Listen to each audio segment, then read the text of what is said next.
Hello, everybody. My name is Gavin Henrick, and I'm the CEO and co-founder of Brickfield Education Labs. Thank you very much for coming along today. With me today is Karen and Laia, who are my colleagues. Laia, if you'd like to introduce yourself. Hi, my name is Laia. I'm from Barcelona, and I am a consultant. I am very focused also on all the training related to accessibility. And Karen?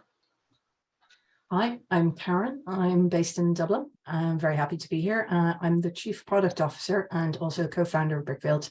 And so I manage the product roadmap and engage with clients on the roadmap and features as well. Cool, thank you. And of course, we have Claire from Open LMS. Hi, Claire, how are you? Fine, thanks. Good morning, good afternoon. My name is Claire Kruse. I'm Director of Support at Open LMS. Glad to be here today. Okay, cool. So today we're here to take you through a demonstration and a discussion around the Brickfield Accessibility Toolkit. So I'm just going to jump straight into a demo.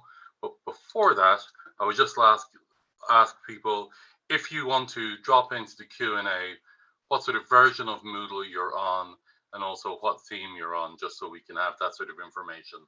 That'll be really useful. So if everyone can just do that, that'd be great. I'm also going to turn off my video to help with our bandwidth. Okie dokie. Right, let's go for a screen share and start this.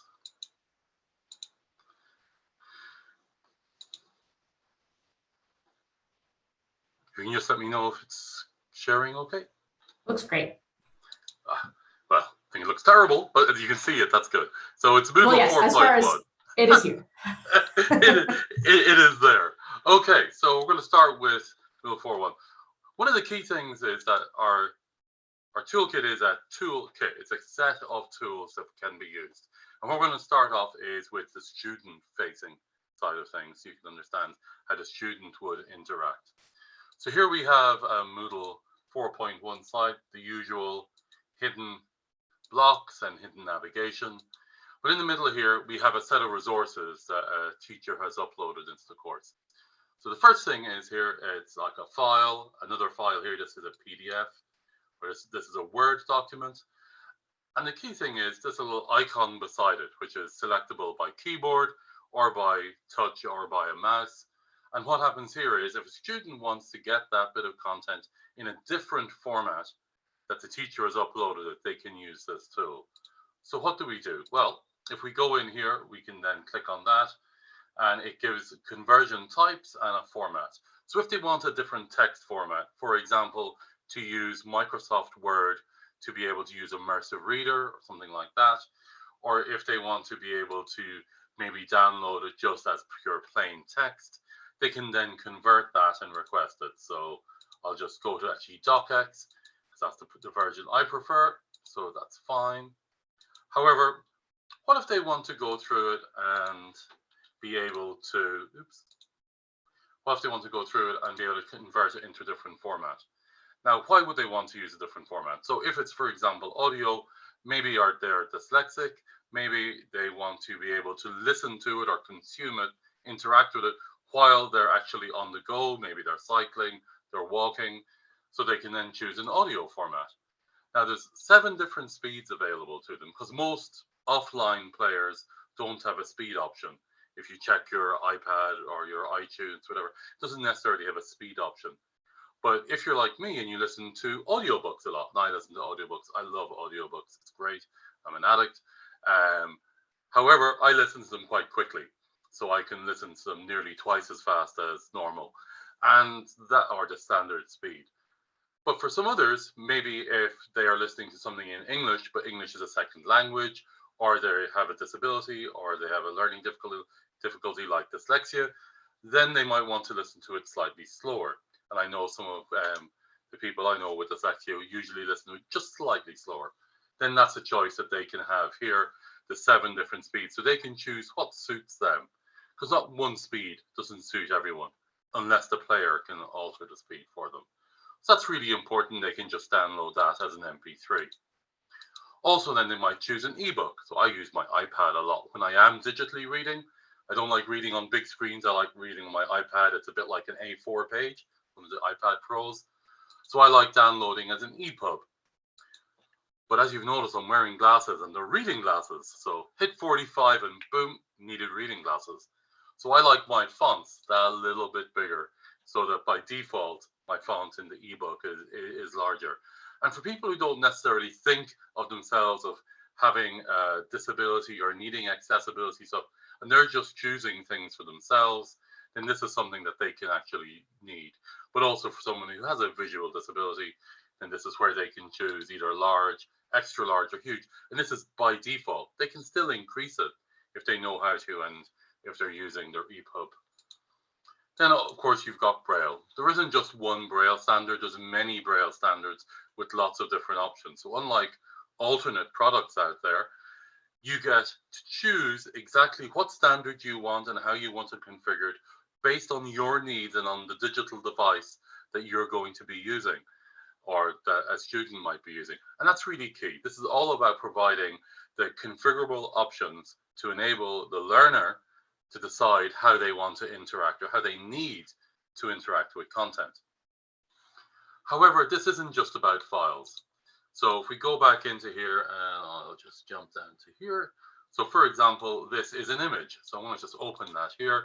And this is basically a graphic. It's a PNG with some text on it. Okay.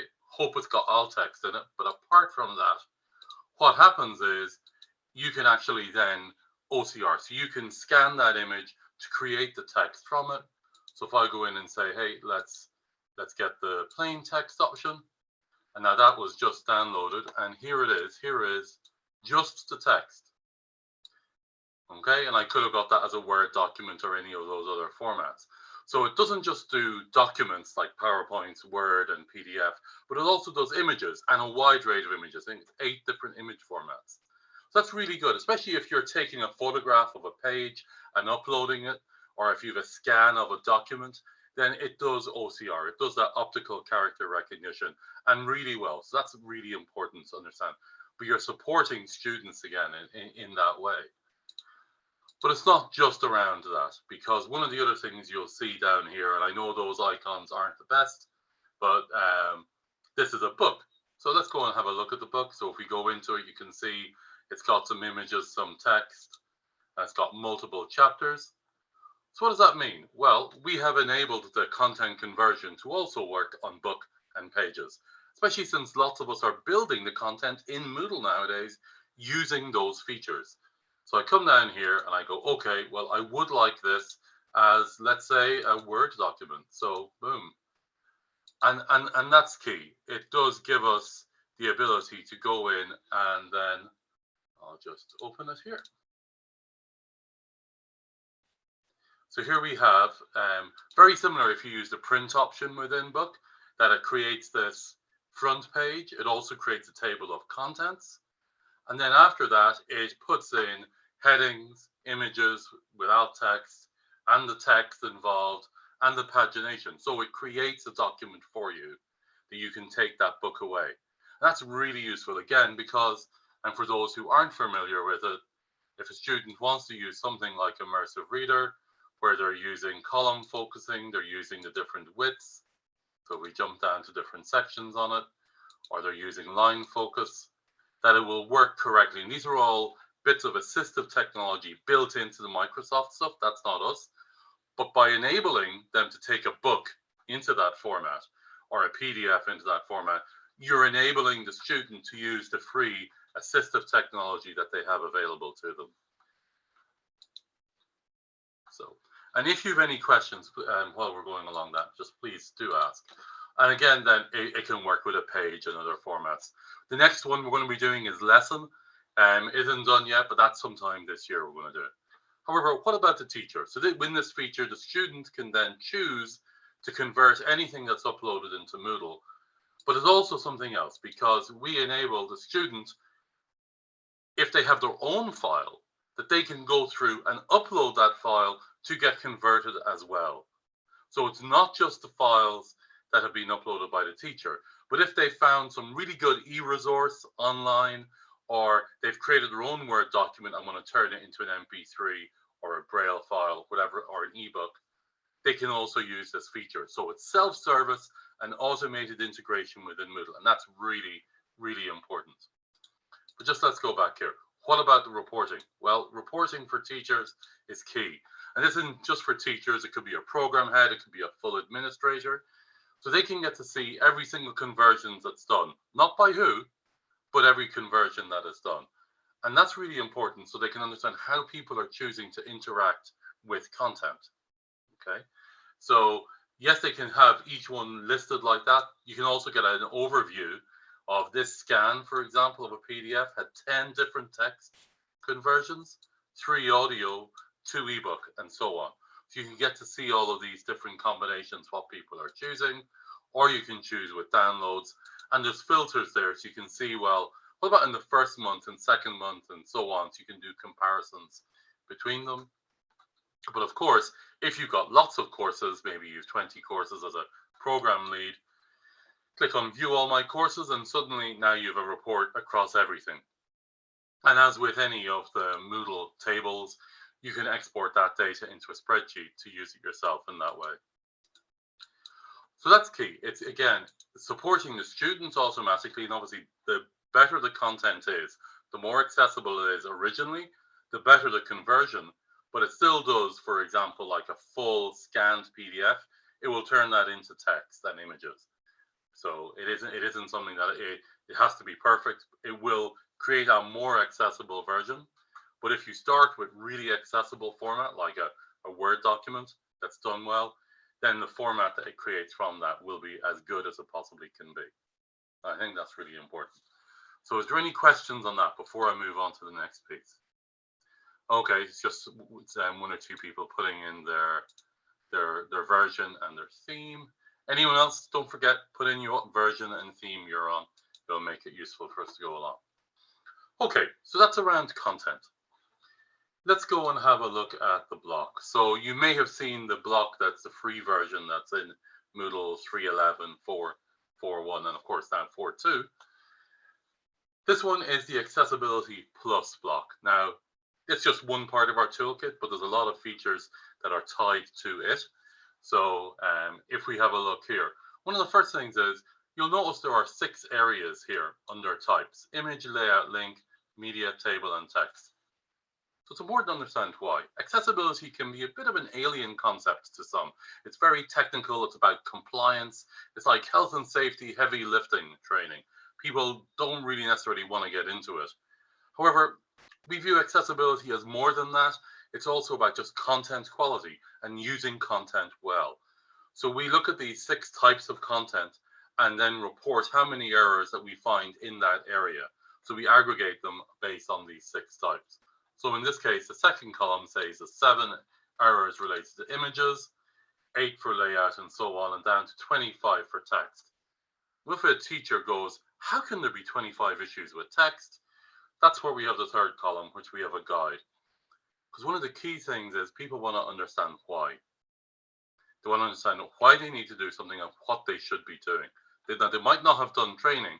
So we believe in performance support. That's providing information and guidance at the point of usage. So here we look at providing a set of accessibility tips around text. And when you read some of these, they're just, well, isn't that what we should be doing anyway? So for example, use technical terms as appropriate, but use them to clarify rather than obscure explanations. Or create proper list items using your text editor tools. This is just how to do content well. But if you don't create a list and you create a fake list with graphics or GIFs or something like that, then it won't be read out as a list by a screen reader. And when they use something like Immersive Reader, it might get sort of formed and reformed differently than it would look in the original way you've done it. And that's why creating good lists is important. So this is then, we have accessibility tips for each of these, a guide for each of the 6 areas. Now let's have a look down here below. We've got 4 icons and then we've got a small area here that says sign up for Zoom training. Now this is just a link, it's a configurable piece. So each of our clients can configure in what they want to do there. Some of them put their contact details for their access office if people need more assistance, or their IT support team, or in this case, like a link to training. Now, when I click on that link, this is another part of the toolkit. It's not just an analysis system and a content management system. This is around providing the user an option. So in this case, the teacher. But if you can imagine all the content you build that you've put links into to open in a new window, this will give the students choice of whether they want to go same window or new window. I'm not going to go into detail around why having the computer do stuff by itself, which is what a lot of people describe opening in a new window as. I'm not going to go into all the details, but there's many reasons why you shouldn't do it by default. It should only be done as the exception. But this will help mitigate the issue. So then if we have a look at the 4 icons, so the eye in Moodle is typically show and hide, and in this case, it's to do with showing this heat map. And it is a visual thing, but it's also got icons and words and numbers where there are a number of errors. So it gives a quick summary of what's going on that course. It only works on the standard topics and weekly because we're injecting in design material onto the page. However, let's turn it off. We have an alternate report that does the same and more, but works on any format because it turns it into a list, basically. So here we have each section being shown down the left, 0 and 1, what the item was. You can see that we do analyze the actual questions in the question bank, whether that's area passed or not, how many errors it might have. So if I come down here, you can see in section 1, this page called test failed. It has 10 issues. So this will then link, this cogwheel as it does, links to directly edit that item, or I can get a list here of any of the errors for that particular page. So you can focus in on one page, which is very useful. So I'm going to go back out of that. So this then you can order in whichever way you want. So I know some people like coming in and going, you know what, I want to order it by errors. I want to start at the top and start fixing them. That's one way of doing it. However, it might not be the only way you'll go about doing it. So let's go back to here. We then have 2 icons. One is a download. It's a PDF. It just summarizes any of the statistics around the accessibility. But the main area is going into the graph, and that's because it gets into our reporting engine and our wizards. So on this page, one of the key things to understand is that, again, we have multiple layers of support. So when someone comes to this page for the first time, they're going to get a user tour if you choose to install them. They're optional. Some people love user tours and some people don't love user tours. So this is something, I come from a gaming background, so I love user tours. Anything to help you along. And they really help with new technology. Like LinkedIn had user tours, Twitter had user tours. So in this case, it will then allow people to go through and understand what each section is on the report. So you might even only install some of them, but I want to just skip that. So here we have a list of checks in our first column in this table. Then we have a list of guides. So for each one of these, like an image alt text should not be the image file name. That sort of makes sense, doesn't it? You can't just put dog.png as the description of a picture. So we have a very small guide, a little bit of context about why you shouldn't be doing that and what its impact might be. Then we have the number of errors that were found, the severity. You can then view a list of those errors. And on the right, then you have this spanner. I wanted it to be a wand, but I lost the argument on that one. So it's a tool to fix things. So we're going to go into that in a moment. But you can see here again, we've grouped these in the order, the same as you have on the block, starting with images, and then going through layout, going through links, media, tables, and text. So we're keeping this group of 6 concept the whole way through. But let's go into fixing this image. So we have one wizard here to fix multiple errors, and all the errors are related to having bad, unsuitable, or no alt text for an image. And alt text is what it means. It's the alternative text for an image. And it is about describing it in context. So what we have here is each one of these shows what course it is there, and then it goes through showing what the image is and enables the teacher to add in text to be able to update that particular one. And they can go through all of these here and then submit bulk fixing. And that's what these are. These are bulk fixing tools, so that when you start off, you've got a set of tools to help start fixing the issues that you found in your course. Now we have three types of tools. We have content, we have technical, and we have behavior. So when we look at content, so one of them obviously is images, you can see there. Another one is link text. So someone might have had a link here going to rte.ie, but they've put the same URL in. Now, unless you know exactly where that is, even visually looking at a page and scanning through all the links, you won't know where that goes. But if it's a screen reader, they're going to read out the URL. Now for rte.ie, that's not a long URL, still irritating. But when you get to something like here, which is a link to an item within Moodle, that is irritating.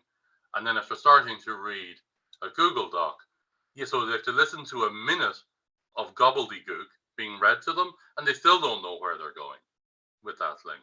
So that's not useful at all, and it's a barrier that you're creating. So what we do is we go off and we get the web page name of where it's linking to and suggest, hey, you should be using that. Now you might want to put at the beginning of all of these something like visit it or review, depending on what you know that is on that page. This is the context that you'd wanted it. Or click here for Google Maps. Click here isn't descriptive either. You look at a list of links, as people can with a screen reader, they just get a list of links out of context. So they need to make sense. So click here, obviously we can put Google Maps. If it's to a part of Moodle, we go and get the resource name or the activity or the quiz name, whatever it might be. So if you link from one page to the quiz, then it will put the quiz name in there instead for you. Or if it's possible, it will get the name from the Google Doc. And again, submit bulk fixing and off it goes and does it. And if you have any questions on any of these, please do drop it into the Q&A.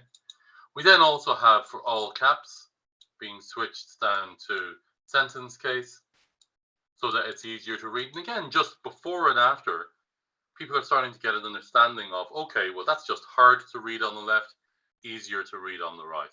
Now, there's reasons that it's easier to read. It has more space between the words have shapes, and visually, we rely on that. But with a screen reader, sometimes, depending on what the capital word, the word is, it may read it as a word or it may read it as an acronym. And so that can cause problems. So you need to make sure that words are words and not just all capitals. But yes, often I've seen in courses that first paragraph at the top, just all caps, bold, red, and hoping that people read it. And it's just, yeah, not so good. Not so good. So in this one, again, they can bulk fix them. That's the content type. And we have other ones like regarding media and all italics and that kind of thing coming down the line. But some of the technical ones, one of the things that people don't realize is when they're editing a piece of content, they might have a header in, and then when they go back to that header and click on it and then hit enter to create a line break, sometimes that first line break is actually another header. And if it's empty and they were just doing it for space, then it's going to cause a problem, because one of the commands a screen reader can do is give me a list of all the headings. So to be able to solve that and not have these empty headings that will cause confusion, this will then go in and remove those. So it's helping to improve and tidy up and clean up some of the technical errors that were made usually without knowing that they were being made. There's also some other ones like fixing the bold tag to strong. This was something to do with the editors using an old way of doing things, which happens to be visual versus semantic. But all of the editor nowadays just uses strong instead. And then we have the last one here. It's about the link targets. This is the behavior. So we talked earlier about showing you that where it gives an option. But you can also scan through all your content and remove that little bit that says open in a new window when someone clicks on this. So you have Wizard to remove it, and you have another part of the toolkit that will help mitigate it. And that's key. We're trying to support teachers and students immediately, and then also bring them through learning, understanding the why and the how to improve the accessibility of their courses to make them more inclusive, removing those technical barriers where possible. Just want to see, is there any other questions in there? Okay, so there's one using 4.1 boost, and another one upgrading to 4 in a couple of weeks. Okay, cool. Okay, so let's just go to the reports and let's have a look at them. So one of the reports here isn't really a report at all, but it's there until we have an admin area more detailed. Rather than just having to add that block and analyze your courses one by one, you can select the whole category and just queue them up for analysis, and they will happen bit by bit, and now they'll go through it. One of our clients had like over 50,000 courses they queued up. It took a while. It was like 5 or plus years of courses for their university. So if you've got a lot of courses, it takes time to go through them. Can you imagine how long it would take them to go through them manually, page by page, question by question? So this does it faster. It's just not instant. So also, if your cron is set to run really slowly, this relies on cron to do it. And in doing it that way, it doesn't overload the server, which is really important, because you want to be able to use your Moodle site during all of this. So then the other kind of reports we have here, this is a nice straightforward one showing a pass and a fail rate for each activity type. So in this case, a page, 18 of them passed in that course, but 16 of them failed. And this is a standard Moodle graph. You have your chart data below it as well, with a pass and failure rate for each of these. We can then go into those content types that we talked about earlier. And in this one, I prefer the donut, but then who doesn't like donuts? You've got here, sorry, my jokes don't get any better than this, Claire, I'm sorry.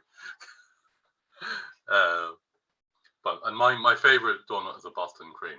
But if we look here, you can see that you've got, this is relatively on how many errors they have in that course. I'll come back to this in a moment and show where it's actually more useful. If I go in here to look at per category, I then get a list. There's 2 courses analyzed in that. Now let's go back and have a look at that. And suddenly you can see, because this report is now doing it for that department, that category, which is called department 2, it's now aggregating those results together. So you can have the site-wide view as an admin, a category view, and a course view as well, to be able to see and understand. And what's this useful for? This is useful for planning. This is useful for going, text issues are a big issue. So maybe in the first month you roll the platform out, you educate and build awareness around the content conversion, all the different format types and how and why people should use the different content formats.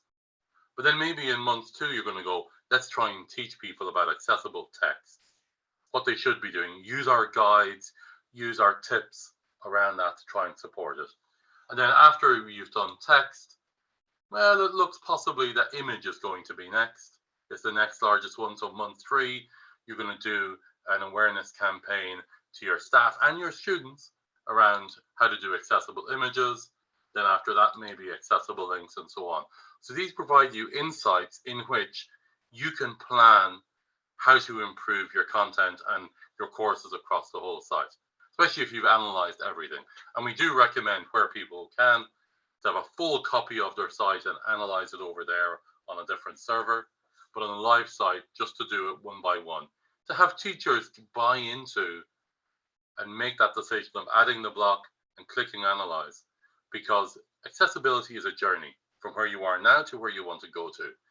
Having the staff member, the faculty member, make that first step by putting the block in there and analyzing their course, I think is really important. So have we any questions at all at this stage? I'll just stop sharing. What's your thoughts, Claire, while we wait for anyone to type in any questions? I had a question, because this is a popular question coming up. Is it Brickfield that is adding the clue as to the file type next to all of the file resources, or was that a Moodle setting you turned on somewhere? Okay, that's actually a Moodle setting, the one that says what one it is. It's a Moodle Yes. setting that nobody ever uses. Well, everyone's been asking lately, because now the file icon doesn't change to give you a clue, and people are very upset about that. Oh, I must admit, that just made me cry. Yeah. It really made me cry. Hope no one from Moodle sees this, but it made me cry. And I thought I remembered seeing it somewhere, but I wasn't sure if that was related to Brickfield adding it or a deep. No, hey, I wish, Moodle but site. I do think you should show it. There's a golden rule: never ask someone to download something unless Yes. they know how big it is and they know what it is. Mm-hmm. Okay, so Yep. this file resource, Mhm. hopefully you can see it. I click edit, and under appearance, there's two little nice ones: show size and show type. Right. Okay. They're just I'd so seen it. important. I just couldn't remember where it was. So But now I know. that's just so important because Yes, if you're on your phone and you're downloading 100 meg video, it's a problem. maybe you don't want to do it over your mobile data. Yep. I don't know Indeed. about America, but in Europe, mobile data isn't free, which shall we say. They like making you pay. So in this case, it's also why I think that you should never use streamed video if you can use downloadable video, because streamed video, you're making people pay every time they want to watch the video rather That's a than good point. letting them have a copy. So, but yes, I love these. I think it's great. I don't even think it should be an option. Yeah. Yeah, no, I agree. It should be there. It would make everyone. Yeah, because you can see the difference. Yeah, because on the front of our page here, you can see the difference with the first one, where it doesn't say anything. Yep. And then here's a document, and then here's you can see the size as well. Mhm. Just helps. Yeah. No, I have a few clients I can circle back to now and point that out to them because they were also frustrated by the change in icon. Yeah, well, I know they're making more changes in 4.2. Okay. And they've put some of them back into 4.1. So everyone who's been struggling with some stuff in 4.1, it might just change on them again. That's what happens with bleeding edge. Huh? We had a fun moment over that they renamed label. Oh yeah, where's all my HTML blocks?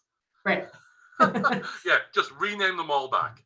Rename them all back. It's like, and actually they say media. I mean, that's the thing. That's the one which I find funny, and this is an accessibility thing, by the way. Okay. As part of our advisory services, we also talk about and sometimes we'll analyze courses for people and the language they use. But for us, having something here, you go in and go, okay, so here you can see, well, label. That's great, but it is something that you certainly don't want to have. It's saying text and media. So I've done some renaming, clearly, but text and media, you don't want them to put media on the course page. Yeah. Right. That's not a good thing. So, but yeah, it is certainly funny. I had a few clients as well who came along and went, "Where's my blocks? My blocks are gone." And so yeah, we scratched our head because we got sent a screenshot of the activity chooser, and they're like, "Where's label?" And we were like, "Where is label?" It took us a second to figure out what they. And especially when all the icons sort of changed as well. Right. Laia, there, you're smiling. What's your thoughts on that? On naming.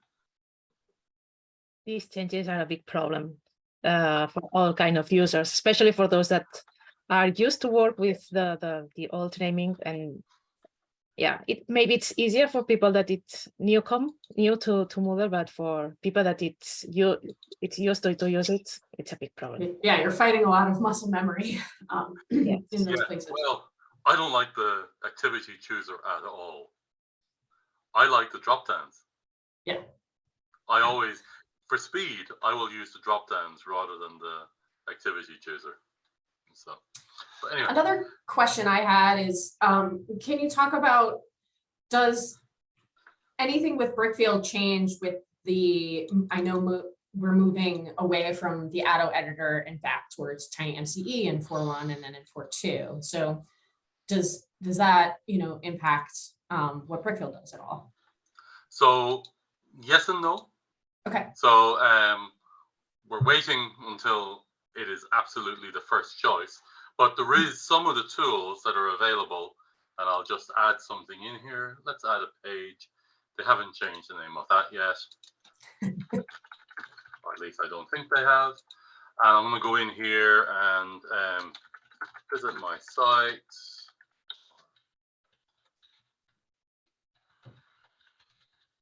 I want to turn that into a URL.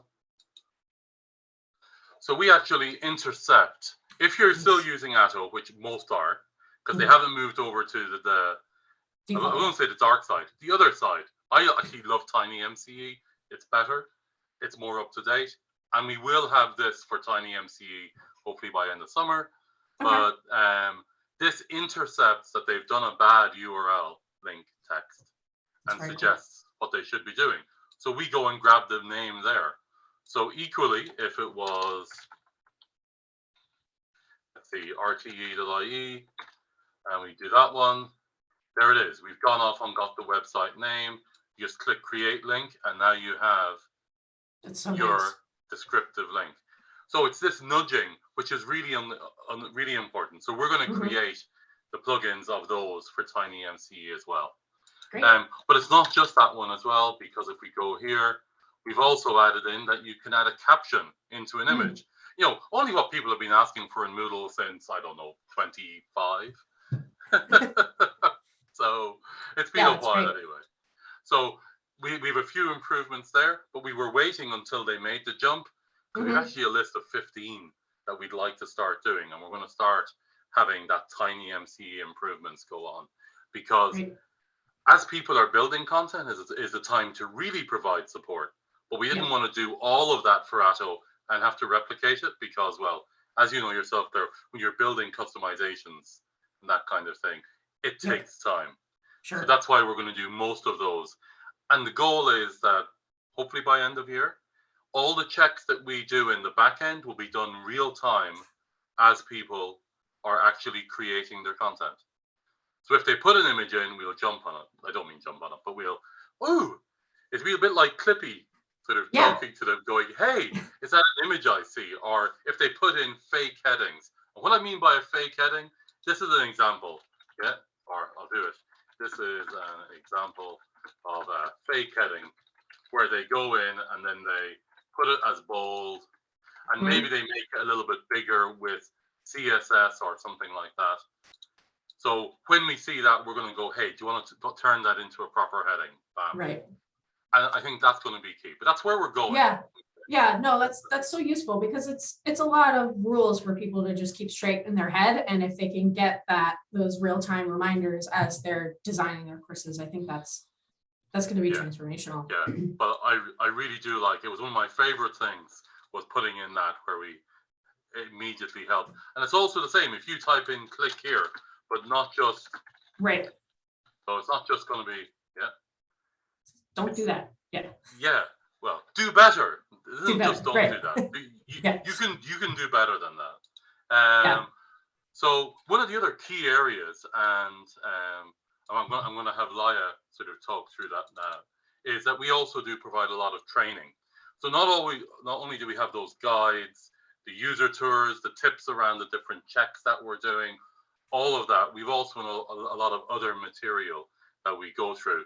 And one of those areas is providing accessibility training broken into these 4 areas of foundations, web, media, and document accessibility. But Laia is the one who looks after that section. So Laia, if you could take us through that.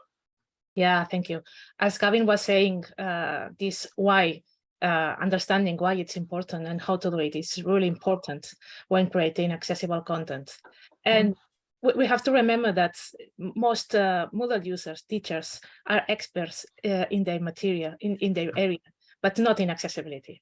Okay, so we need people to understand the main basic things that they can do to create more accessible content. And this is the reason for all this training. We have online training, self-paced courses like these ones. We have 4 modules. And they are self-paced. We have lots of content with exercises, lots of resources too.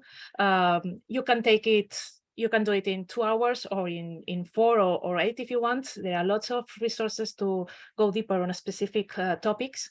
But the idea is that you get the main issues that you can bring into practice from today.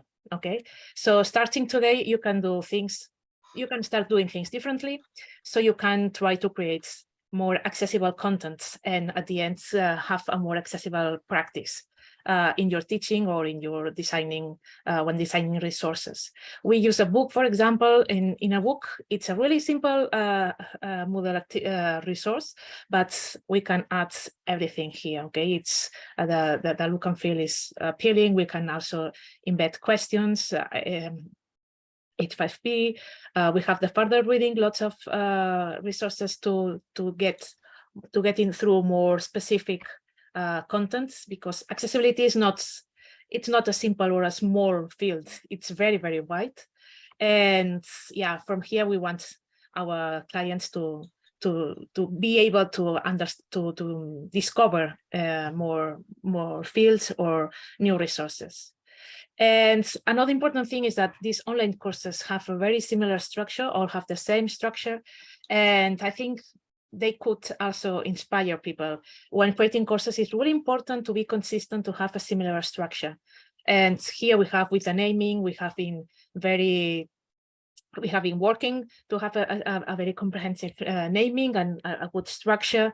And as you move through, if you go through one course, it's always is the same, and it's easy to feel confident and to work as much as you want, in fact.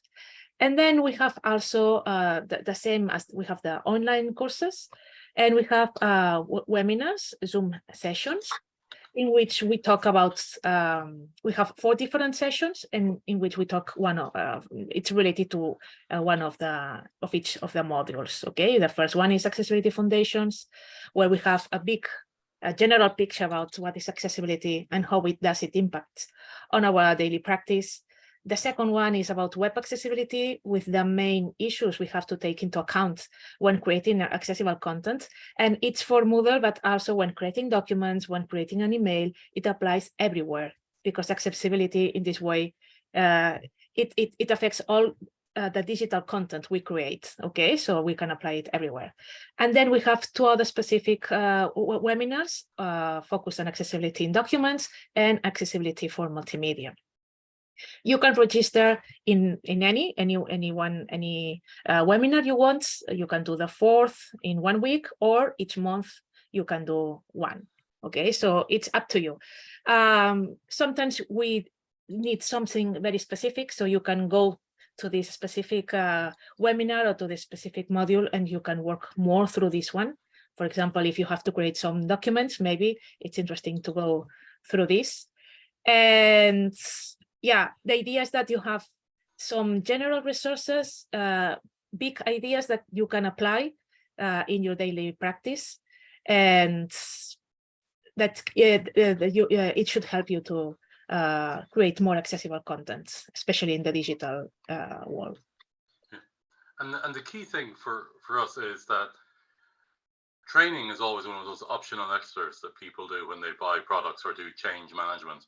So all of the staff for a client can do this. So they can put all their faculty through this, all their IT team, their support team, HR, marketing, everybody. They can put all of their staff through, because these are general accessibility courses with a little bit about Moodle. It means that they can really support this change across the whole organization, not just within the teaching and learning team. I think that's really key. So it is something that we provide access to this to all of our staff, all of the staff of all of our clients in that way. So I know one of our clients is putting 2,500 people through it this year. They're just scheduling them each month, getting them to sort of volunteer which teams will be doing it next, and so on. And that's great. That's really important. So, Yeah. So have we any other questions there from anybody? Actually, can I just make a point as well? Yep, Karen? Yeah, if you want to unmute. So just for me, the training and is so important, because it raises the awareness, and it just opens that door to this new perspective that people have, you know, not intentionally, but, you know, have just not been aware of up till now. And it is this whole different perspective of how these barriers occur when content is being done incorrectly. And it's just a matter of, you know, you give them one example of, you know, a horrible link being read out by a screen reader, and then, or, you know, if somebody's link opens in a new window that they can't use the back button, or you know, those types of examples, and you just start the ball rolling with like really, really personal anecdotes, and then you can just start to broaden that, and then they can start to appreciate the, you know, just how much better it makes it for everybody. That was all. And that is key, that empathy workshop approach, to get people to understand from the other person's shoes, the other person's perspective. It can be just eye-opening. And it can also then be empowering and motivating in that way for them to be able to ensure that doesn't happen with their courses. So I don't see any questions in the Q&A. Have you any last thoughts then, Claire? No, I was just going to say, I'm thrilled that you have such a robust set of training resources around this. And I agree, the empathy approach is huge. I think the most meaningful, you know, conference session I had been to around accessibility was when they were actually, you got to hear what a terrible link sounded like through a screen reader. And I think that was a real aha moment for a lot of people. Because most aren't going to go through the effort of downloading a screen reader, learning how to use it. And so to just have that real life example and let them understand how the choices they're making. And I agree, I love how your courses are all designed in a consistent way. That's a lot of feedback we get often is students are saying that, you know, no two courses are the same. How can we make them more consistent? So I think the fact that you're modeling that across your academy is spectacular. Thanks. Yeah, no, it's I think it's only Forrest Gump's mother who likes that a box of chocolates. Every single chocolate is different. So I don't think students want the same experience with their learning management system. They want them all to be strawberry cream or caramel crunch. They just want one type of chocolate in their learning management system. Although I must admit, I like all the different types too, but just not in my learning management system. Anyway, thank you very much, Laia, and Karen, and Claire for coming along today. That's been brilliant. Thanks everyone else. We will send you out the link to the recording. And if anyone has any particular questions, we'll give you an opportunity to get back in contact with, and if you just contact Claire, if you have any particular questions around pricing or around rollout, that'll be really great. Thanks, Gavin. Bye, Karen. Thank you, everyone. Bye-bye. Take care. Thanks, everyone.